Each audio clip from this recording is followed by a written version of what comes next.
Hello new student, कैसे हो आप सभी लोग। उम्मीद करता हूँ सब अच्छे होंगे, सबकी पढ़ाई शानदार चल रही होगी। प्यारे बच्चों, आरआरबी जेई की वैकेंसी आ चुकी है 2024 की। आपको पता ही है 8000 के आसपास में वैकेंसी है। ऑलरेडी जब मैंने पिछला वीडियो बनाया था उसके बाद में बहुत सारे बच्चों ने 2018 की यानी कि पिछली जो कट ऑफ थी उसके बारे में पूछा। सर कौन से जोन की कट ऑफ वो कम जाती है, सीबीटी 1 की कट ऑफ कितनी जाती है। इस हिसाब से कई सारे बच्चों के सवाल थे, मेरी ये ब्रांच है, मेरी ये ब्रांच है। तो उन डाउट्स को, उन सवालों को लेकर के एक बहुत ही शानदार आपके लिए एनालिसिस करके वीडियो लेके आया हूं। 2018 में जो कट ऑफ थी जोन के हिसाब से अपन बात करेंगे, लेकिन इसमें भी इंपॉर्टेंट जो कि बहुत कम लोग आपको बता पाएंगे, ब्रांच के हिसाब से, है ना। भी सिविल है, इलेक्ट्रिकल है, मैकेनिकल, आपकी जो भी ब्रांच है तो ब्रांच के हिसाब से कहां पे किस जोन के अंदर कितनी कट ऑफ गई है, कौन सी ब्रांच की ज्यादा कट ऑफ जाती है, कौन सी कम जाती है, इन सब चीजों के बारे में बात करेंगे। और साथ ही ये वीडियो देखने के बाद में आप खुद निर्धारित कर पाओगे भी इस बार सीबीटी 1 के अंदर हमारा टारगेट कितना होना चाहिए, है ना। एक तरीके से तैयारी स्टार्ट करने से पहले आपके सामने एक टारगेट ऑटोमेटिक दिमाग में बन जाएगा भी कम से कम इतना नंबर तो अपने को लेके आना पड़ेगा अगर सीबीटी 1 को क्वालिफाई करना है तो। और उसके बाद देखिए सीबीटी 1 केवल क्वालिफाई नेचर का है, केवल क्वालिफाई नेचर का है ना। सीबीटी 2 के आधार पे आपकी मेरिट बनेगी, बहुत सारी ऐसी चीजें चल रही है। हाँ ये चीजें सही है, लेकिन सीबीटी 1 का क्या इंपॉर्टेंस है ये भी आपको ये वीडियो देखने के बाद में समझ में आएगा। सो वीडियो को बिना स्किप किए लास्ट तक जरूर देखना। बाकी जो भी बच्चे चैनल पे पहली बार विजिट कर रहे हैं सब्सक्राइब जरूर कर लीजिएगा। सभी प्रकार की सरकारी तकनीकी भर्तियों के बारे में आपको जानकारी मिलती रहेगी। और समय में भी अपडेट पाने के लिए आप हमारा ऑफिशियल टेलीग्राम चैनल है वो भी ज्वाइन कर सकते हो, जिसकी लिंक मैं आपको इस वीडियो के डिस्क्रिप्शन में प्रोवाइड करवा रहा हूं। ऑलरेडी 9-10 हजार बच्चे ज्वाइन कर चुके हैं। चलिए अपन मेन इंपॉर्टेंट मुद्दे के बारे में बात कर लेते हैं। देखिए ब्रांच वाइज अपने को कट ऑफ के बारे में जानना है तो उससे पहले अपने को यह जानना पड़ेगा 2018 भर्ती का जो नोटिफिकेशन था उसमें कौन सी ब्रांच के लिए जो पोस्टें थी उनके पोस्ट कोड क्या थे, बाद में अपन जोन के हिसाब से देख सके भी उन पोस्ट कोड का कट ऑफ कितना गया था, है ना। इसलिए अपने को पोस्ट कोड के बारे में जानना जरूरी था। और साथ ही आपको यह भी पता चलेगा भी 18 वाली भर्ती और इस भर्ती के अंदर कितना ज्यादा डिफरेंस है ना। पहले उसी के बारे में अगर मैं आपको बताऊं ना तो यहां पे देखिए कैटेगरी नंबर दे रखे, यानी कि ये पोस्ट के कोड दे रखे हैं। पिछली जो भर्ती थी इसमें आपको टोटल यहां पे देखो पोस्ट कोड के आपको नाम जो देखने को मिलेंगे ना, यानी कि लगभग यहाँ पे 69 प्रकार की पिछली बार वैकेंसी थी और इस बार आपको लगभग मेरे हिसाब से 30-35 के आसपास में, है ना, इतनी पदों के लिए निकाली गई है। तो पिछली बार बहुत ज्यादा यानी कि डिफरेंट टाइप के 69 प्रकार की पोजीशंस के लिए वैकेंसी निकाली गई थी जब 12-13 हजार वैकेंसी थी, है ना, उस टाइम। देखिएगा, उम्मीद करते हैं कि वैकेंसी को बढ़ा दें, अपन आगे ट्विटर कैंपेन वगैरह भी पूरे करने की कोशिश करेंगे। देखिए अभी तो 1 से लेकर के 13 जो कैटेगरी नंबर या फिर पोस्ट कोड है वो सिविल की कट ऑफ होने वाली है, ठीक है।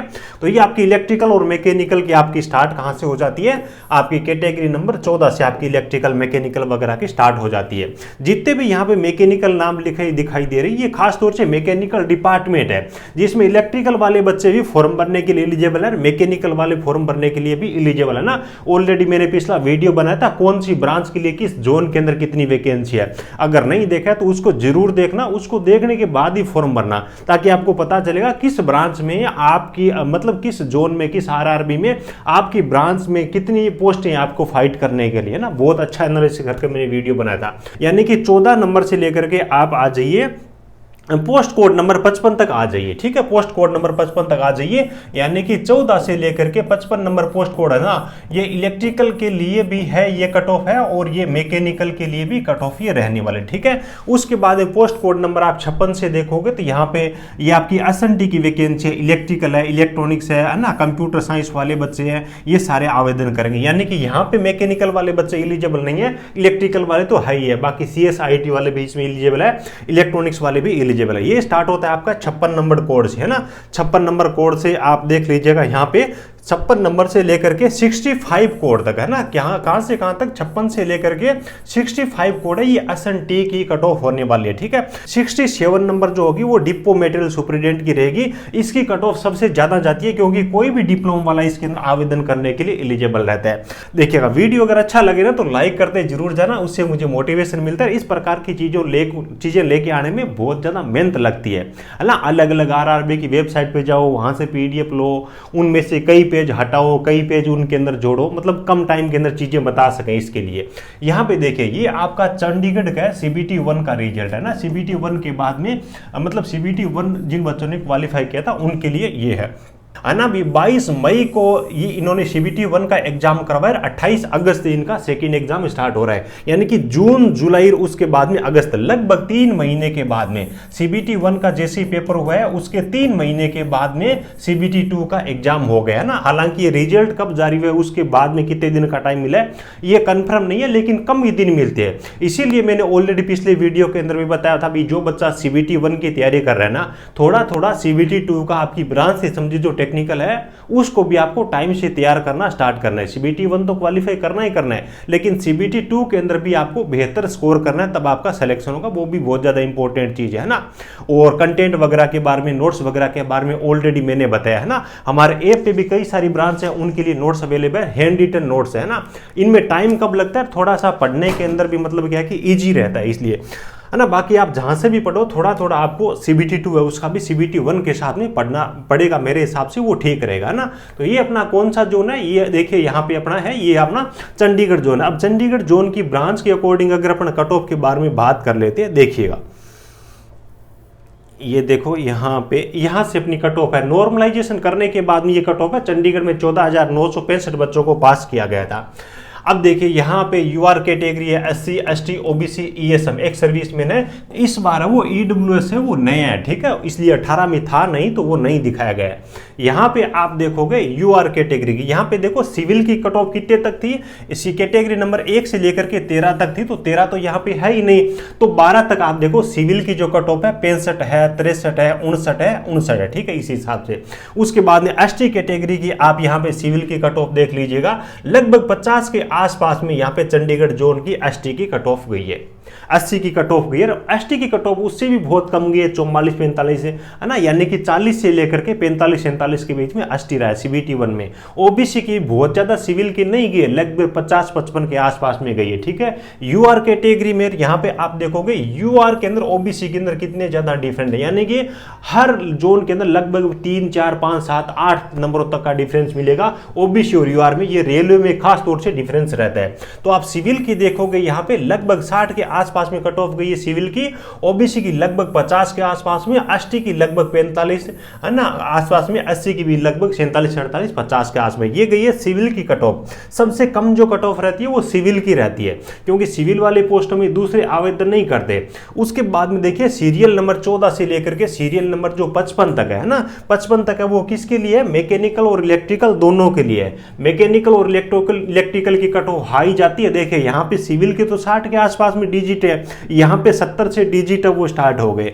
देख लीजिएगा 69 नंबर, 71 नंबर, 69, 70, 71, 68 है ना। इस हिसाब से कितने नंबर तक था अपना, 55-56 नंबर तक था शायद, है ना, 55 नंबर तक था शायद, ऐसा कुछ 55-56 नंबर जो भी है। तो आप देखोगे यहाँ पे लगभग 70 के आसपास में कट ऑफ है वो इलेक्ट्रिकल मैकेनिकल की चंडीगढ़ की गई है ना। उसके बाद में आप देखेंगे यहाँ से जो स्टार्ट होती है ये सारी की सारी कौन सी है, ये है आपकी SNT वाली है ना। तो SNT की आप कट ऑफ देखेंगे, इनकी तो 75 को ही पार करके चलेगी, 75 को ही पार करके चलेगी। और 67 जो पोस्ट कोड है ये आता डिपो मेटेरियल सुपरिटेंडेंट की, जिसकी 80 के आसपास में चली गई, यानी कि सबसे ज्यादा कट ऑफ है वो डिपो मेटेरियल सुपरिटेंडेंट की रहती है।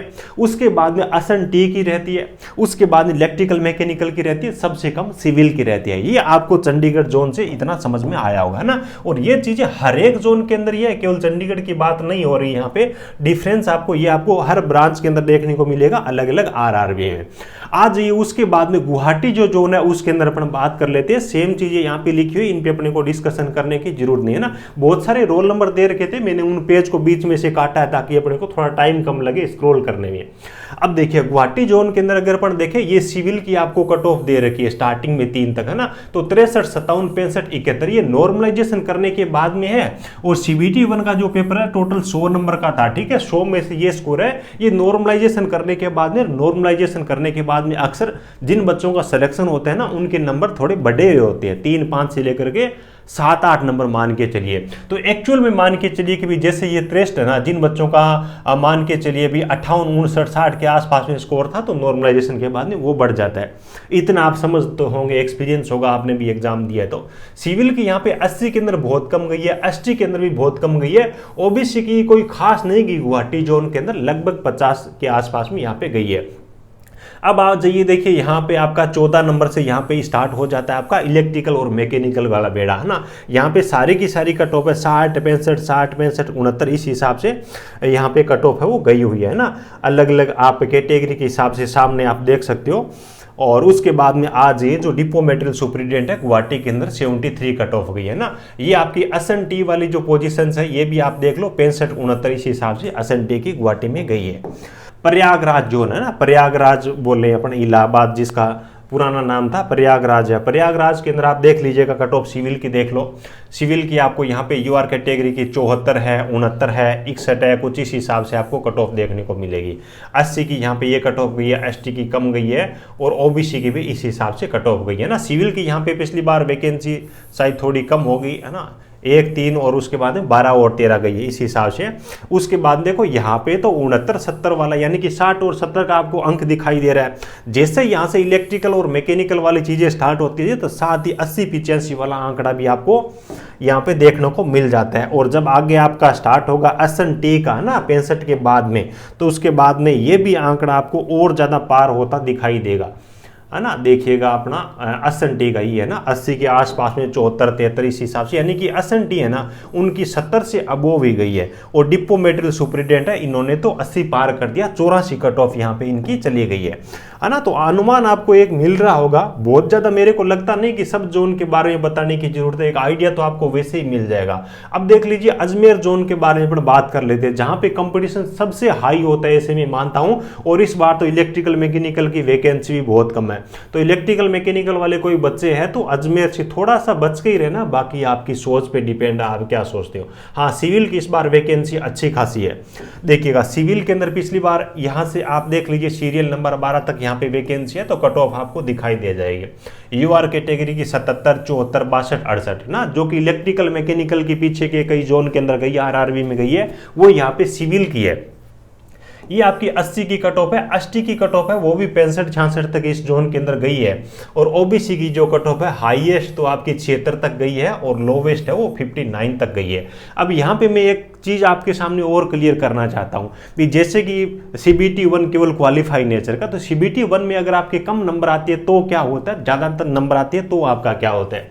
फॉर एग्जाम्पल मान लीजिए कि अपन सिविल वाले बच्चों का ही लेते हैं, है ना। मान लीजिए कि किसी बच्चे का नंबर है वो आ रहा है 63, कितना नंबर आ रहा है सीबीटी 1 के अंदर 63 नंबर आ रहा है, तो वो क्या करेगा सीबीटी 2 में केवल और केवल जो कैटेगरी नंबर 3 वाली जो पोजीशन है ना, उसी के लिए सीबीटी 2 में एलिजिबल रहेगा, उसी के अंदर उसकी कट ऑफ के अंदर शामिल करेंगे, क्योंकि बाकी की तो कट ऑफ उससे ऊपर चलेगी, तो वो उनकी कट ऑफ में है ही नहीं। और एक बच्चा मान लीजिए कि ऐसा है जिसका सीबीटी 1 के अंदर 80 स्कोर उसने कर दिया, तो वो क्या है कि 1, 2, 3, 4 सारी पोस्टों के लिए एलिजिबल हो गया।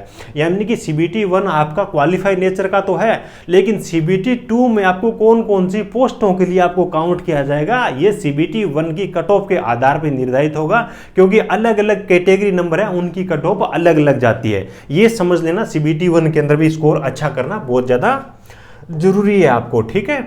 उसके बाद में आ जाओ इलेक्ट्रिकल मैकेनिकल की, अगर अपन यहाँ पे अजमेर के अंदर आप देखोगे तो यहाँ पे देखो 70 से कम तो आपको दिखाई भी नहीं देगी, 70 से कम आपको यहाँ पे दिखाई नहीं देगी। ये देख लीजिएगा, ये 14 नंबर से लेकर के 55 नंबर तक जो वैकेंसी है आपकी सीरियल नंबर है, ये आपका इलेक्ट्रिकल मैकेनिकल का यूआर कैटेगरी में। 80 कैटेगरी में यहाँ पे धुआंधार कट ऑफ गई है, 64, 65 तक कट ऑफ हुई इलेक्ट्रिकल मैकेनिकल की। 80 की भी यार यहाँ पे 60 पार कर गई, और ओबीसी की है वो तो 70 के आसपास में कट ऑफ गई है। ये पिछली बार की है, तो इस बार इलेक्ट्रिकल मैकेनिकल की तो बैंकर जाएगी, इसमें कोई दो राय नहीं है ना। यहाँ पे इलेक्ट्रिकल मैकेनिकल की यूआर की आप देख रहे हो 80, 82 है ना, इस हिसाब से गई है, तो 85 भी इस बार पार कर सकती है। उसके बाद में देखो S&T वाली जो पोजीशंस है उनके अंदर आप देखोगे यहाँ पे 80 से अबोव ही गई है और यहाँ पे 83 है वो डिपो मेटेरियल सुपरिटेंडेंट की गई है। ठीक है, तो उम्मीद है कि इनसे इतने अपन देखे ना, उनसे आपको समझ में आ गया भी आपकी ब्रांच का कट ऑफ है वो लगभग कितना जाता है ना। ज़्यादा अपने को देखने की जरूरत नहीं, आप चाहो तो ये त्रिवेंद्रपुरम है, इनका भी आप देख लीजिए। त्रिवेंद्रपुरम है, त्रिवेंद्रपुरम के अंदर थोड़ी कट ऑफ पिछली बार ये देखिए कट ऑफ यहाँ पे कम तो नहीं गई है, केवल सिविल की कम गई है। उसके बाद मैकेनिकल इलेक्ट्रिकल की तो वही है, वो 70 वाला आंकड़ा यहाँ पर भी स्टार्ट हो गया है ना। और उसके बाद में डिपो मेटेरियल की शायद यहाँ पे पोस्ट थी नहीं। ठीक है, तो कुछ इस हिसाब से मतलब क्या है कि कट ऑफ गई है। अब बात वही है कि भी हमारे लिए सर कितनी इस बार का टारगेट क्या रखे, यहाँ से आप अगर समझदार हो तो खुद को तो समझ में आ ही गया होगा, है ना। सबसे ज़्यादा नंबर डिपो मेटेरियल सुपरिटेंडेंट के लिए, उसके बाद S&T के लिए ना, IT और कंप्यूटर वाले बच्चे हैं अच्छे, बहुत अच्छे नंबर लेके आने पड़ेंगे। इलेक्ट्रिकल मैकेनिकल वालों को भी अच्छे नंबर लेके आने पड़ेंगे। सिविल वालों को नंबर तो पिछले से अच्छे लेके आने, लेकिन सबसे कम कट ऑफ है इसी की रहती है। यानी कि मान के चलिए मेरी जो ओपिनियन है ना, अभी एक अपना रफली आइडिया, ये चीज़ें अभी नहीं है, वो पेपर के कितने फॉर्म भरे जाएंगे क्या होगा आगे की चीज़ें। लेकिन इस कट ऑफ को अगर अपन देखें ना, अगर आप UR कैटेगरी से आते हो ना, जोन में भी चेंज होता है, लेकिन एक रफली आइडिया लेके चल रहा हूँ। UR कैटेगरी से आते हो, आपका स्कोर है वो 60 मतलब क्या कि 70 के आसपास में होना चाहिए। OBC कैटेगरी से आते हो या फिर EWS से आते हो ना, पिछली बार EWS था नहीं, इस बार EWS है ना, तो आपका जो स्कोर है वो 65 के आसपास में होना चाहिए। उसके बाद में SC के बारे में बात करें या फिर ST के बारे में बात करें, SC ST में भाई 2-3 नंबर का फर्क रह सकता है, अपन रफली चीज़ें देख रहे हैं तो उन पे अपने को जाने की जरूरत नहीं है। आपका स्कोर है वो 60 के आसपास में होना चाहिए, है ना। इनसे 2-3 नंबर कम आए या फिर 2-3 नंबर ज़्यादा आए, यानी कि ये टारगेट आपको कम से कम है ना लेके चलना है। यानी कि कुल मिला के बात ये है कि आप चाहे किसी भी कैटेगरी से और चाहे किसी भी जोन में आवेदन कर रहे हो, आपको कोशिश ये करनी है कि कम से कम 100 में से 60 से अबोव आए। और जब रफली आपका स्कोर है 60 में से 100 अगर प्रश्न आप करेक्ट करके आते हो, तो नॉर्मलाइजेशन होने के बाद में थोड़े बहुत नंबर बढ़ भी जाते हैं। तो कुछ इस हिसाब की चीज़ें आपको टारगेट लेके चलनी है, लेकिन CBT 2 को भी भूलना नहीं है। CBT 2 में हो सकता है ज़्यादा आपको टाइम मिले तैयारी करने के लिए या नहीं मिले CBT 1 के रिजल्ट के बाद में, है ना, क्योंकि इनके पास में और भी बहुत है ना। रेलवे, RPF, SI वगैरह की भर्ती है ना। उसके बाद में NTPC की इन्होंने भर्ती निकाल दी, तो इनका कैलेंडर शेड्यूल जारी रहेगा। बहुत ज़्यादा ये लंबा चौड़ा टाइम नहीं देंगे, तो थोड़ी थोड़ी पढ़ाई आपको CBT 2 की भी करनी है। ठीक है, उम्मीद है सब चीज़ें आपको बहुत ही अच्छी तरीके से समझ में आई होगी। वीडियो अच्छा लगा हो तो प्यारा सा लाइक करना। आगे भी इसी प्रकार का कंटेंट आप चाहते हो तो चैनल को परमानेंट सब्सक्राइब करके बेल आइकन को ऑल पे प्रेस कर लीजिए।